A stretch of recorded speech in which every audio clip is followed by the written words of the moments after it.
નમસ્કાર મિત્રો, children's research university અંતર્ગત ગીજુભાઈ બધેકા ચેર દ્વારા ગીજુભાઈ બધેકાની 140મી જન્મ જયંતિ ઉજવવાનો અને તેમને એક વિશેષ બાલાંજલિ આપવાનો નમ્ર આયાસ થઈ રહ્યો છે, ત્યારે મારે તમારી સમક્ષ તેમણે જે પિતાને અનુલક્ષીને કહેલી વાત છે તે મૂકવી છે।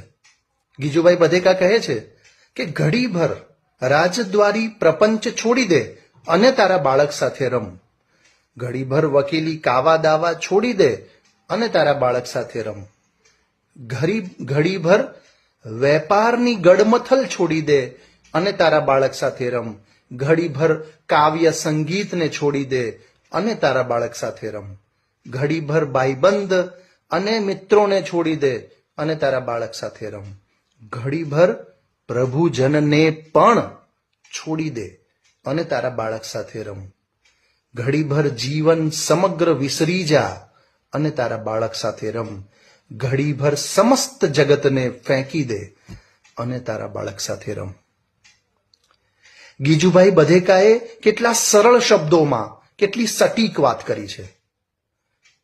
એક પિતા તરીકે આ પંક્તિઓ મને અને જે પણ બાળકના પિતા છે તે સૌને લાગુ પડે છે અને આપણે એમાંથી શીખવાનું છે।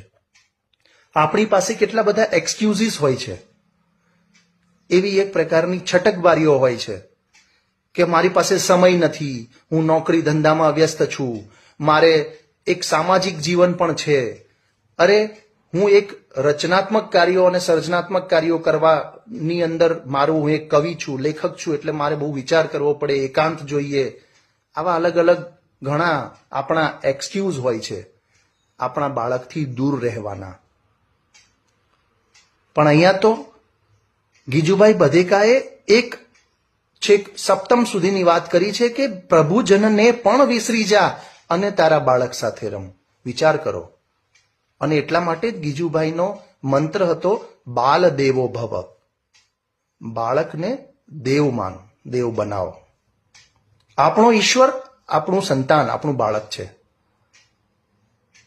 આ બાળક આપણી સમક્ષ, આપણી સામે છે, ત્યારે આપણે આ પ્રકારના જે સમય વેડફીએ છીએ, તેમની સાથે રહેતા નથી, તે ખરેખર આગળ જતા આપણી માટે ખૂબ જ મોટા વસવસાનું કારણ બની શકે છે અને બનતું રહ્યું છે અત્યાર સુધી।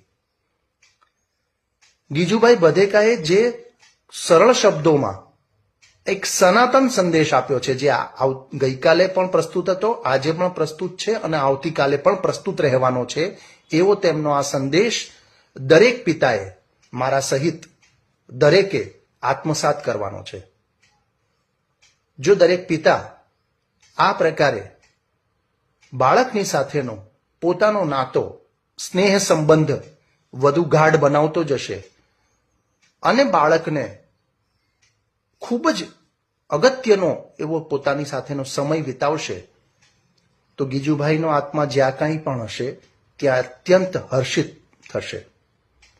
તો ગીજુભાઈ બધેકાને એમની જન્મ જયંતિ એક નિમિત્તે એક પિતા તરીકે હું એક વચન આપું છું કે આપે કહેલી આ વાત, જે પિતાને સંબોધીને આપે કહેલી આ વાતને હું 100% પાલન કરતો રહેવાનું આપને વચન આપું છું।